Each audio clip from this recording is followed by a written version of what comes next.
Andrew Stevens in Hong Kong, and this is CNN. Defiant, the Israeli Prime Minister arrives in Washington for a controversial address on Iran to Congress. And Moscow mourning. Thousands march to remember a Kremlin critic shot dead on the street. And who says it's March? Icy conditions snarl travel on the ground and in the air in large parts of the United States. Hello and a warm welcome to all of our viewers wherever you may be watching. I'm Zain Asher. And I'm Errol Barnett. This is CNN Newsroom.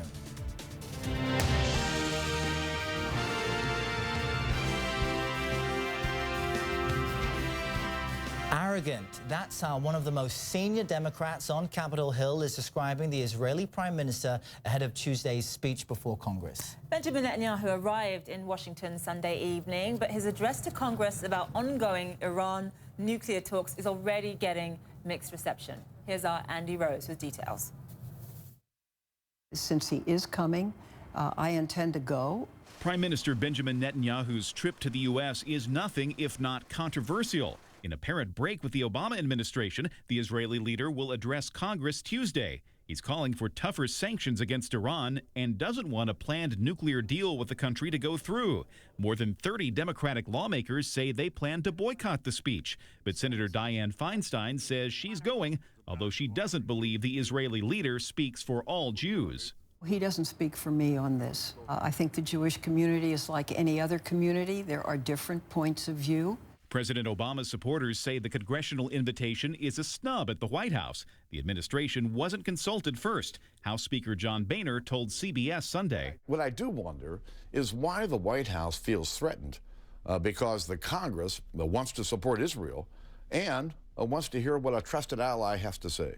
At home in Israel, the prime minister's trip is stirring controversy too. Former security officials have called the trip a mistake. They say it will damage Israel's relationship with the U.S.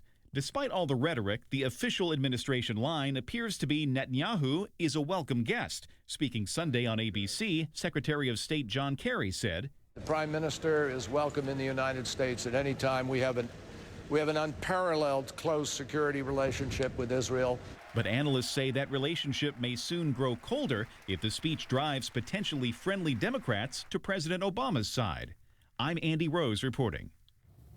For more on the Prime Minister's visit and its potential impact, we cross now to Oren Lieberman, joining us live from Jerusalem. And Oren, here in the U.S. on the Sunday morning political talk shows, this was one of the dominant topics, and it's certain to be up until this speech on Tuesday. But how is it being viewed where you are? Is it being seen as controversial as it is being seen in the U.S.?